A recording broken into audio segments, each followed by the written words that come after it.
when you're anchoring, people will still think that somehow the job is that you come in and you put on makeup all day and then you get up there and read scripts. Well, I hate to disappoint you, but that's not the job. You probably, in all probability, are not going to get a job after your first interview. But if you keep at it, you will. Misspellings and typos drive us nuts. If you aren't willing to take the time to pore over that resume and make sure that it's just perfect, I might not be convinced that you would be willing to take the time to be real perfect in the job that you're coming to apply for.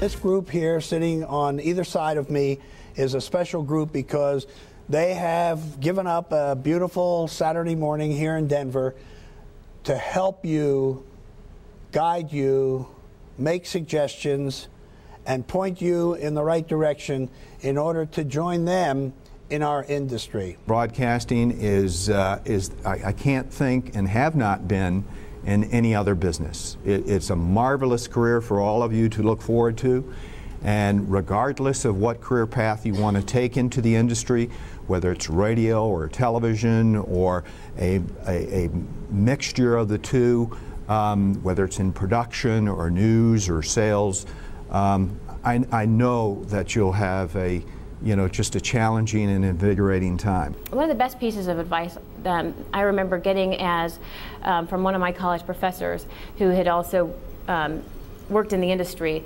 was that it's okay to go out there and try it. It's okay to see if you like it, and it's okay to be willing to adjust if it doesn't work out the way you don't want it to work out. I think that what's interesting about, thinking about where you all are sitting right now and my history is that I have not taken a straight path to where I am today. I'm 31 years old, so I've been in the working world for 10 years, and it's been a variety of jobs that I've had along the way that has led me to the job that I have now, which I absolutely love every day. And I think that part of the way that part of the things that, or the reason that I got here, and some of the things I've thought about along the way, whenever I've had a decision to make in terms of my job, or between jobs, or between paths in life, about do I move here, do I go there, what do I do? I've thought about some advice that my grandfather shared with me during kind of one of those critical times when I was trying to make a decision, and he said, make the choice based on what will make you a more interesting person. So don't do what's the easiest or what's going to make you the most money over the next couple of years. Do whatever long-term will make you a more interesting person. Because what I find more and more as I go out is that because I have had such a variety of experiences, even being as young as I am, I can talk a little bit about a lot of things, and that makes a really huge difference in terms of the people that you meet and the relationships that you can build. This is a business, especially at the beginning, where you can expect to move from one market, a small market, to a mid-sized market, to a large market. On the other hand, if you're happy in a given location, you also have the opportunity of staying in that market. But this is a business where people do move around a good bit, and especially in the early stages of a career. Be patient with yourself. If you make the attempt to pursue an on-air career, you've got a lot to learn. And for some reason, when I'm not sure how the age range in this room, but when you're right out of school and you're often very eager and very ambitious, and at 22 and 23, we don't know how little we really know. There are so many positions in our industry that you don't hear about very much in school. There are not a lot of courses in sales. There are not a lot of courses in research. There are not a lot of courses in promotion.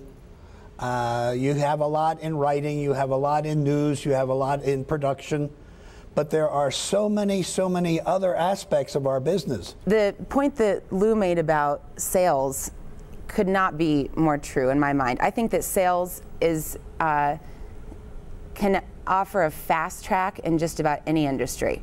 I did not plan to go into sales. When I graduated from college, I got an international studies degree and I speak Spanish, and I thought, you know, I'm going to go join the Foreign Service and I'm going to go do all these wonderful international things, but first I have to pay my bills and I have to pay off my college education. And so the fastest way to do that was sales. Well, it turns out that sales is also the way that you can very quickly get access to much higher level decision makers than if you go into any other entry sort of job. When I was getting into the sales side of it, I heard a lot of things about sales reputations.